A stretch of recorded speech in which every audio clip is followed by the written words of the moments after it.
Hi, I'm Marco, and in this video I'm gonna show you the ROG Phone 2 from Asus.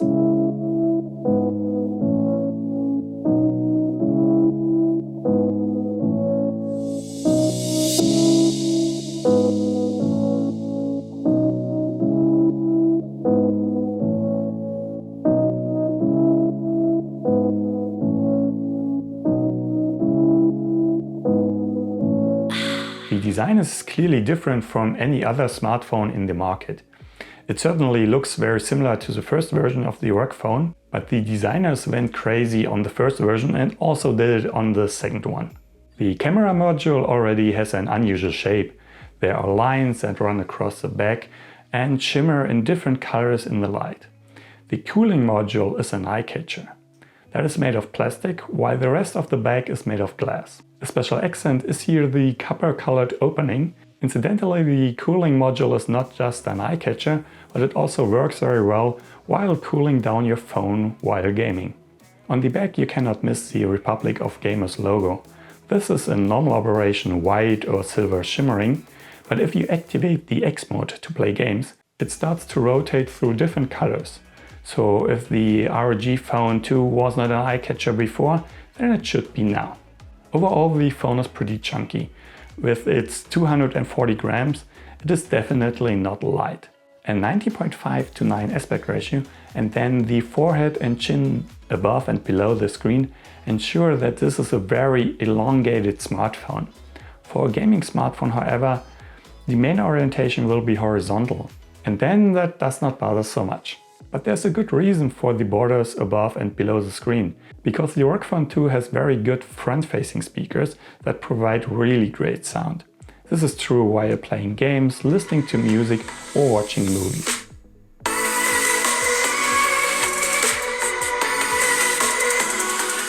But if you prefer to use headphones, there's a headphone jack built in.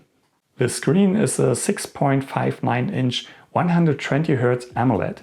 Other manufacturers start to implement 90Hz screens more and more. With the ROG Phone 2 you get even 120Hz. This makes sure that you can scroll smoothly, but it also works in supported games. And anyone who ever played a game on a monitor with 60Hz knows the difference. The screen's resolution is Full HD+, and the colors and black levels are, like most AMOLEDs, very good. And even if you move the smartphone while playing, there are no problems with viewing angles. The front-facing speakers and the 120Hz screen are clear indicators for a great gaming smartphone. And so that you can get even more out of your games, there are even air triggers. These are like shoulder buttons on conventional controllers that can replace certain touches on your screen. You can set the positions of the air trigger touches for each game individually and to whatever area you choose. So you can move certain actions up to these air triggers. This covers the screen less, resulting in an even better gaming experience.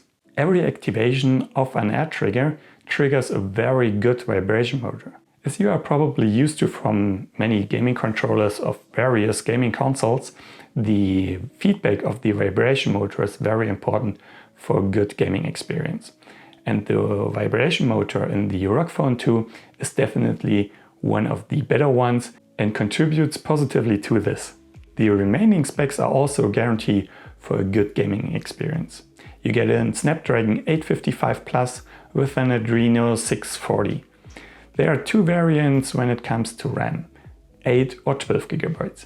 And the internal memory ranges from 128 to 512 GB. And this, by the way, is the fast UFS 3.0 memory, which is not expandable. But there's space for 2 SIM cards in the ROG Phone 2. So that the smartphone withstands long gaming sessions, there's a 3000 mAh battery. And that brings you easily through 2 heavy days of use, even if you play games now and then. The battery life has really impressed me very much. Although you cannot charge the ROG Phone 2 wirelessly, it supports up to 30 watts fast charging. However, there's only an 18 watt charger in the box included. So if you want to use the 30 watt fast charging, you have to get your own charger. You also have to get used to the somewhat unusual position of the USB-C port. But there are two USB-C ports that can be used for charging. While you are playing, it can be quite annoying to use the USB-C port that is on the bottom side, which turns to your side when you use the phone in landscape mode. If you do that for gaming, you can use the second port, which is on the left side of the phone, and in landscape mode it is pointing down, which does not bother you if the phone is plugged in while you're gaming. This is a double port and only the black port can be used for charging. However, these two ports provide connections for special accessories like a special fan or a gaming controller. For those who do not just want to use the ROG Phone 2 for gaming, there are also two cameras on the back.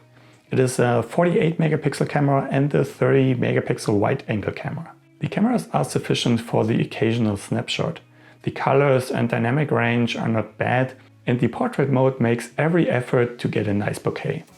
So the leaves in this photo turn in portrait mode into this really nice bokeh, which almost looks like there were lights in the background. Of course, you can also find NFC, Bluetooth 5 and Wi-Fi 5 in the ROG Phone 2. The front camera can also be handy because you can directly stream from your ROG Phone 2 to YouTube or Twitch.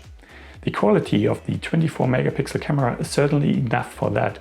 But if it comes to selfies, I'm not very excited. It runs on Android 9 and the adjustments Asus made are really nice. They're very tidy and the gaming mode actually offers additional value. You get the Google Play Store and the Google services even when you get an import from China. Secure unlocking of the ROG Phone 2 happens with the underscreen fingerprint scanner, which causes failed attempts a little too often for my taste. But if you scan your finger several times, you can lower the failure rate significantly. This fingerprint sensor is definitely not one of the best in the market. What you do not get, however, from an import from China is Band 20 for LTE reception. Asus offers an Elite Edition that packs 12 GB of RAM and 512 GB of internal memory for around 900 euros, which also comes with the Band 20. But if you want to get another variant, you have to rely on an import from China where the Band 20 is missing. My test device, which was provided by Trade Shenzhen with 8 GB of RAM and 120 GB of internal memory, is more than enough for gaming. You can get this variant for just 487 euros, and for real gamers that is definitely a recommendation. So I hope you liked the video. If you did, please hit like, share the video and also subscribe to my channel. Thank you for watching and I'll see you in the next one.